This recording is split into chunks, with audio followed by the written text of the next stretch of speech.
नमस्कार जोहार, मैं भरत आपका स्वागत करता हूं डीएनयू झारखंड में। चले बढ़ते हैं झारखंड की प्रमुख खबरों की ओर। झारखंड राज्य आवास बोर्ड की 306 एकड़ जमीन पर 550 लोगों ने किया अतिक्रमण, अगले महीने से हटाया जाएगा कब्जा। आपको बता दो, झारखंड राज्य आवास बोर्ड अपनी जमीन और घरों से अवैध कब्जा हटाने के लिए अगले माह से अभियान चलाएगा। रांची के अलावा देवघर, हजारीबाग, मेदिनीनगर सहित अन्य प्रमंडलों में बोर्ड की संपत्ति से अवैध कब्जा हटाया जाएगा। इसकी शुरुआत रांची से हो रही है। धुरवा के आनी, भूसुर, तिरिल मौजा में झारखंड राज्य आवास बोर्ड की 306 एकड़ जमीन पर 550 से अधिक लोग वर्षों से कब्जा कर रहे हैं। अब उन्हें हटाने की कवायद शुरू हो गई है। आपको बता दो, बोर्ड ने सभी अतिक्रमणकारियों को जमीन खाली करने का नोटिस भेजा है। हालांकि किसी ने जमीन नहीं छोड़ी है। इसे देखते हुए आवास बोर्ड बलपूर्वक कब्जा हटाने की तैयारी कर रहा है। झारखंड सरकार ने एचईसी से ली गई जमीन में से 306 एकड़ जमीन आवास बोर्ड को दी है। उक्त जमीन पर आवासीय कॉलोनी विकसित की जाएगी।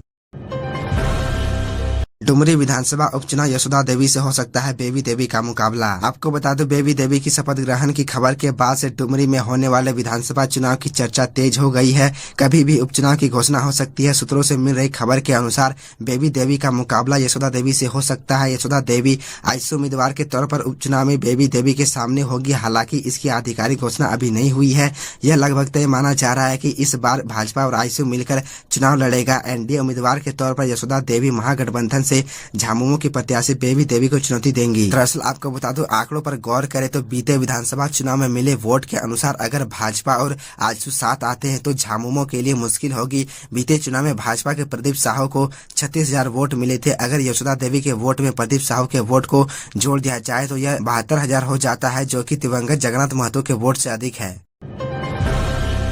धनबाद में दो पक्षों के बीच हिंसक झड़प के बाद धारा 144 लागू, 20 लोग गिरफ्तार। आपको बता दो, धनबाद जिले के कतरास थाना क्षेत्र में दो गुटों के बीच हिंसक झड़प हुई है। इस दौरान आधा दर्जन बम धमाके से इलाका दहल उठा, जिसके बाद पुलिस ने स्थिति गंभीर देखते हुए इलाके में धारा 144 लागू कर दी है। इस बात की जानकारी धनबाद एसडीएम ने दी है। उन्होंने बताया कि अगले आदेश तक कतरास थाना क्षेत्र के छाताबाद, केलोडी और आकाश किनारी में धारा 144 लागू रहेगा। वहीं इस मामले में एक महिला सहित 20 लोगों को गिरफ्तार किया गया है। आपको बता दो, मिली जानकारी के अनुसार छाताबाद, केलोडी, खटाल में टोटो बैटरी चार्जर चोरी होने के बाद दो पक्षों के बीच हिंसक झड़प हो गई। दरअसल दो परिवारों के बीच की लड़ाई में असामाजिक तत्व हावी हो गए और दो परिवारों के बीच की लड़ाई को आपसी सौहार्द बिगाड़ने का कारण बना दिया। छोटी सी मारपीट की घटना हिंसक झड़प में तब्दील हो गई। जमकर पत्थरबाजी और बमबाजी की गई, जिसके बाद अतिरिक्त पुलिस बल बुलाया गया। पुलिस के अनाउंसमेंट के बाद भी लोग नहीं माने, जिसके बाद पुलिस को लाठीचार्ज करना पड़ा। प्रशासन ने लाठीचार्ज कर भीड़ को तितर-बितर कर दिया। इस क्रम में दोनों पक्ष से आधा दर्जन से अधिक लोग घायल हो गए, जबकि कई पुलिस जवान व पदाधिकारियों को भी चोटें आई है।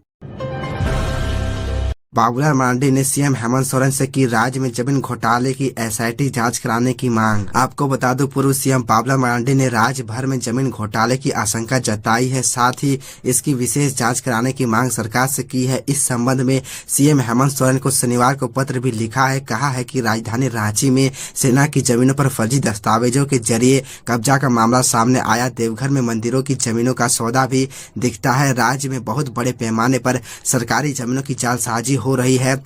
जमीनों का फर्जीवाड़ा केवल रांची में ही नहीं बल्कि धनबाद, गिरिडीह, हजारीबाग, पलामू जैसे जिलों में भी हो रहा है। जिलों में जमीन के फर्जीवाड़े के सैकड़ों मामले चल रहे हैं, जिसकी जांच काफी धीमी है। ऐसे में भू माफिया एवं इसमें संलग्न भ्रष्ट अधिकारियों पर जल्द कार्रवाई संभव नहीं दिखता है। ऐसे में पीड़ित को समय पर न्याय भी नहीं मिल पाता। प्रवर्तन निदेशालय के पास जमीन से जुड़े फर्जीवाड़े के इतने मामले सामने आ रहे हैं कि जमीन घोटाले की जांच किसी एक एजेंसी के बूते की बात नहीं है। बाबूलाल मरांडी ने सीएम से आग्रह करते कहा है कि हाईकोर्ट के वर्तमान न्यायाधीश की अध्यक्षता में एसआईटी गठित कर एक तय समय सीमा के अंदर जमीन घोटाले की जांच राज्य भर में करवाए। ऐसा नहीं किए जाने पर यह माना जाएगा कि जमीन घोटाले में राज्य सरकार भी संलिप्त है और संरक्षण दे रही है। अग्निवीर की भर्ती के लिए मोरहाबादी मैदान में आज से होगी रैली। लगभग 13,000 अभ्यर्थी होंगे शामिल। आपको बता दूं, अग्निपथ योजना के तहत सेना में भर्ती रैली का आयोजन आज से रांची के मोरहाबादी मैदान में हो रहा है। यह रैली 9 जुलाई तक होगी। बता दें कि इसमें केवल झारखंड के पुरुष अभ्यर्थी ही शामिल हो सकेंगे। आपको बता दूं, ब्रिगेडियर मुकेश गुरुंग ने प्रेस वार्ता कर इसकी जानकारी दी। उन्होंने कहा कि झारखंड के 24 जिलों के वैसे अभ्यर्थी जो सेना की ओर से आयोजित सामान्य प्रवेश परीक्षा में पास हो चुके हैं, वे ही भर्ती रैली में शामिल होंगे। उन्होंने बताया के अग्निवीरों को 4 साल के लिए सेना में रखा जाएगा। 4 साल पूर्ण होने के बाद उनमें से 25% योग्य और कुशल अग्निवीरों को स्थायी नामांकन के लिए आवेदन देने का अवसर मिलेगा।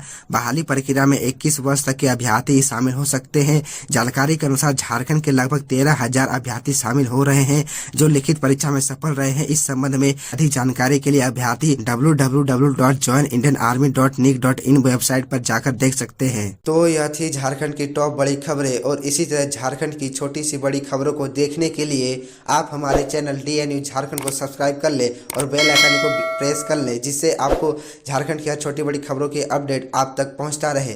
तो आज के लिए इतना ही, हमें दीजिए इजाजत, फिर मिलते हैं आपसे अगले वीडियो में।